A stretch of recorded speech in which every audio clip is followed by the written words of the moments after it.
Welcome to Stoked with Megan McPhail, the podcast that helps you get super effing jazzed about your work, life, and bank account. I'm your host, Megan McPhail, a former burnt-out emergency veterinarian that quit my hard-earned career to become a seven-figure business coach, entrepreneur, and elopement photographer. Now I'm living a life I absolutely love, full of travel, adventure, and financial abundance, and I am hell-bent on inspiring others to do the same. Are you ready to say goodbye to the 9-to-5 grind and start going after some big, bold dreams? Then let's dive into this week's episode. Hey, it's your host, Megan McPhail, and we are still on location in Mount Shasta, California, talking about a common mindset or limiting belief that I see in photographers, which is this all or nothing mindset.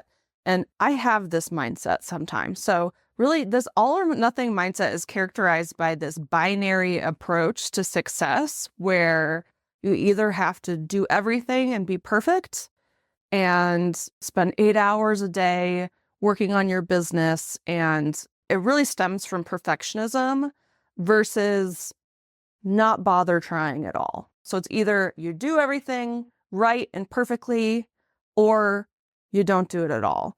And I don't have this in business, but I have this all or nothing mentality when it comes to like working out and being active. I'm still trying to figure out a way to work out more, guys. And I have this all or nothing mindset bad, where it's like, if I'm not going to go into our home gym and work out for 2 hours, then I'm not going to do anything. I'm going to lay on the couch.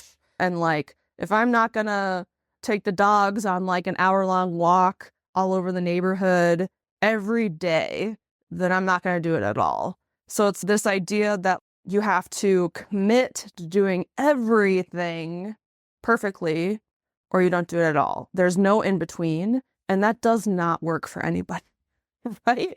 Have you experienced this all or nothing mindset? Yeah, and I'm probably more guilty of doing it with business than you. I feel like for business things, you have this very like, oh, let's just try it. Mm-hmm. And like more positive outlook. But I'm more of like a planner. And so it's like, yeah, if I'm going to do whatever it may be, like, oh, I'm going to start posting on TikTok. This is just an example. Yeah. And like, I want to make sure that I have 10 posts laid out and, have a plan more than just like a thing. And then that usually keeps me from getting started. Yeah, totally. I mean, and this is when people become their own worst enemies, is because you don't see the benefit of just maybe one day you watch a 15-minute video on photography or from the mastermind, or maybe you just put out one blog post, even though you don't have plans for others. Or instead of just fucking around having fun on TikTok, you think you have to have this whole master plan in order to do one thing. And a lot of people get behind on working on their business because of this idea that you have to sit down for 8 hours a day to work on your business, when really you could literally just spend 15 minutes working on your business and it would still bring you towards your goals. So this all or nothing mindset, again, is rooted in perfectionism. So much of the way we self-sabotage ourselves is by trying to be perfect. And I mean, that's why I self-sabotage myself with working out. But I'm lucky in that I do B or C grade work for business, like I'm totally fine with throwing out things that are not perfect in any way. And I want more people to embrace that and basically being like, hey, I'm going to be a C student. I'm going to be a B student. I'm not going to shoot for the A, because the A is going to take too much time. It's going to keep you from doing anything, because you're going to think to yourself, if I can't get that A, I'm not doing shit. And that's going to create missed opportunities and just missed momentum as you build your business, because each little step is really what builds your business. It's not these big, long days where you map out everything perfectly. It's moving forward and doing things and trying them out and having fun with them, or just putting the reps in. And maybe you only spend 30 minutes a day on your business, but that's enough to see results. If I worked out 15 to 30 minutes a day, I'd see some results. Oh, man. And if you have all these unrealistic expectations on yourself and this self-imposed pressure, I mean, that's going to lead to burnout. If you feel like you have to be like the only way to build your business is through intensity instead of easy consistency, you're going to burn yourself out, right? Yeah. So one of the things I like to think about, I think I've mentioned this on this podcast before, is instead of thinking that you have to see the whole staircase and understand the whole staircase's plan and where it goes to and understand every step of that staircase, just take one step at a time, and that will bring you to your goals, right? Yeah. What would you say as people that want to like lay out a big, long strategy? Where's the middle ground of like having a vision and a goal versus like having every step laid out? Does that make sense? Because we need a direction. Yeah, you need a vision. Yeah, and you need that to give you like a direction of where you're going, but you don't necessarily have to have every step or every turn mapped out. So like, where's the middle ground there? I think that the middle ground is kind of releasing this control that you want to have over everything.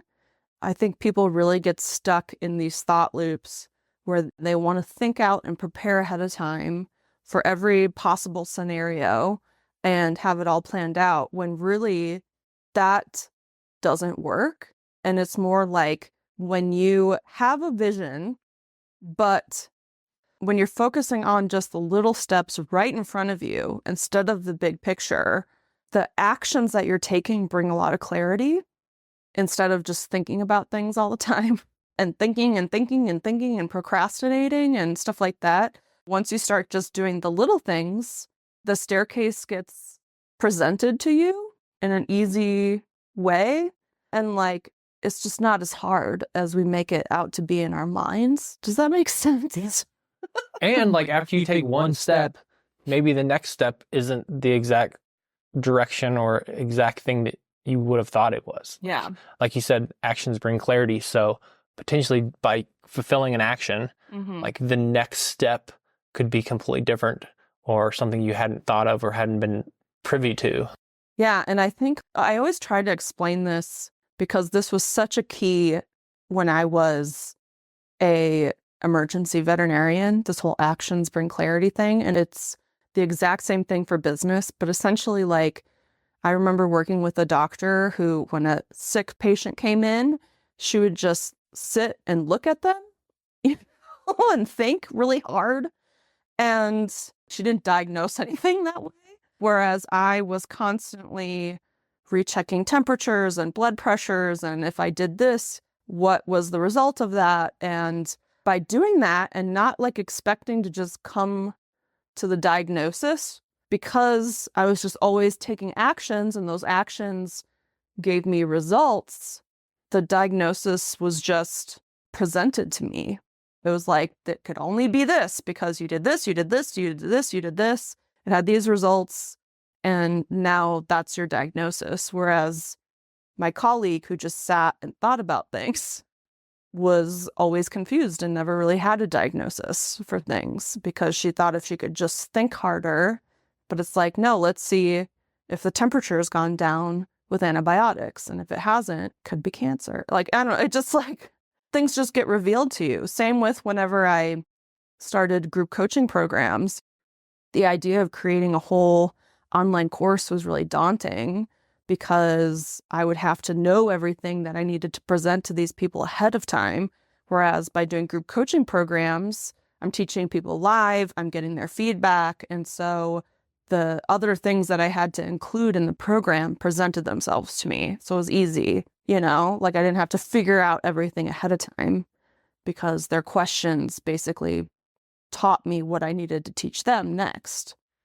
So long story short, actions bring clarity. Start walking up those steps, even if they're little teeny baby steps, and have a general direction that you're going to, but release some of this control that everything has to be perfect right away, because that's just not how anything works for anybody. Nobody is perfect at anything right away. Nobody's perfect at photography. Nobody's perfect at marketing. Nobody's perfect at location scouting. Nobody's perfect at sales calls. It's all things that you need to practice over time and basically like celebrate some of the smaller wins that you're experiencing as you're building up to a bigger thing. I need to take my own advice. Not for business, but for other things. My self-care and all that stuff. But man, my ADHD is awful as a 40-year-old, I have to say.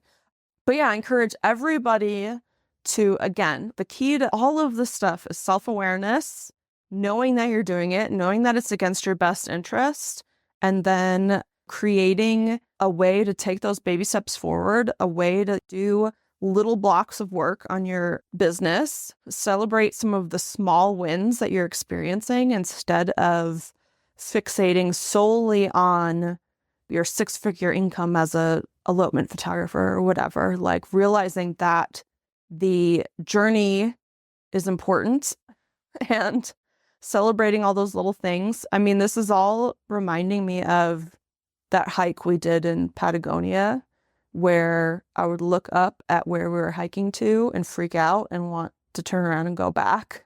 But instead, I just put my head down and I did one little step after the other. I took breaks when I needed, and we eventually got up there.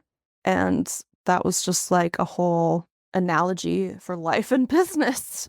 The ones I see the most with my coaching students seem to be like involving the time that they have to commit to working on their business. No, I don't think that's one for me. I think more of them are operations, if you will. So like, oh, I'm not going to start posting on Instagram until I have like the formulaic way I'm going to post a video every time. So it's like the same. Like I have to have a system in place that's repeatable before I even do it once.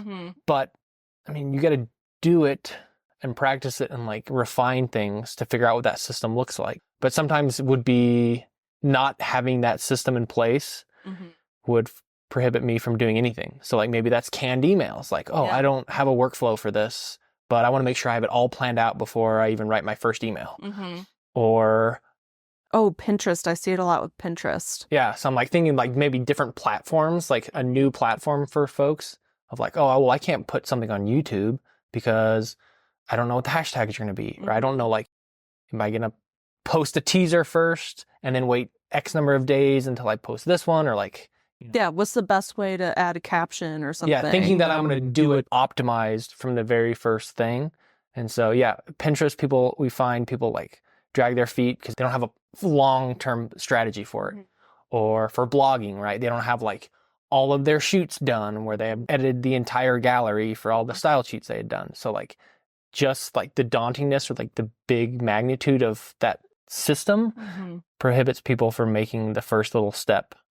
Yeah. And like the first step for something like Pinterest or something, I mean, it's just even logging in and like getting like, what do you click on next, you know? And yeah, like you can post a pin and it doesn't have to be perfect, but at least then you know where the buttons are to post things. So I think a lot of people don't see that the baby steps are still learning. It reminds me a lot of our location scouting podcast too, where it's like you just don't know things until you have boots on the ground, you know? So like you can go into Pinterest, you can go into TikTok, like you can do all these things and you can do them messy because you're still learning how to do them better through doing them messy. If you think that, oh, I got to do it perfect my first time, or I'm not doing it at all, yeah, you're just preventing yourself from learning. Another example could be someone that's like in doing wedding photography and they're like, well, maybe I want to do elopements, but I can't do both. Yeah. Like either I have to do all weddings and no elopements, or I have to convert everything to doing elopements and like basically put all of my eggs in that basket. Yeah. Without maybe even shooting the very first elopement to realize, oh shoot, like hiking with a bunch of camera gear kind of sucks. Yeah. Or like, oh, being in the elements where lighting is not as controlled as in a venue. Again, yeah, I should listen to my own advice as well. Yeah. Yeah. So yeah, baby steps are probably good. Yeah, baby steps are good. Also, just playing around with things and having fun. This idea that I mean, I'm preaching to myself, right? Like, I don't have to move my body and lift some weights or go on a hike or go on a walk. And there doesn't have to be this end goal of me being in perfect condition. And like, if I'm not going to be in perfect condition, then I shouldn't do it. Because the journey can be fun. Moving your body can be fun. Messing around on Pinterest can be fun. Like, it all can just be fun instead of so serious with this end goal.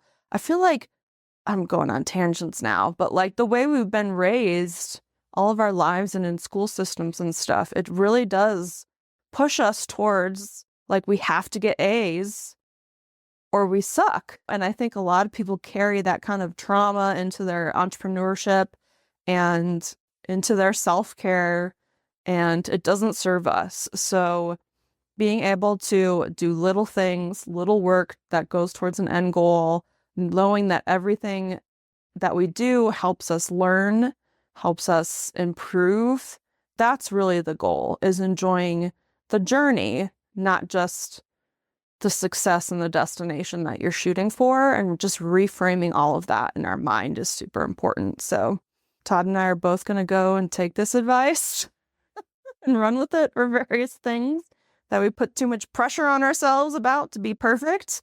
And we're going to be messy. We're going to do some little things and we're going to have fun with it. And we're going to embrace little incremental progress and consistency over intensity. Like that. Yeah. Cool. Thanks for listening, guys. We'll see you next week. Thanks so much for joining us on this episode of Stoked with Megan McPhail. If you enjoyed the show and you'd like to help support the podcast, please subscribe, leave a review, and tell a friend. If you're looking for more inspiring content, check us out on Instagram at Stoked with Megan McPhail. And to learn more about my business coaching and how I can personally help you quit your 9-to-5, visit my website at meganmcphail.com. I hope this leaves you feeling stoked. See you next week.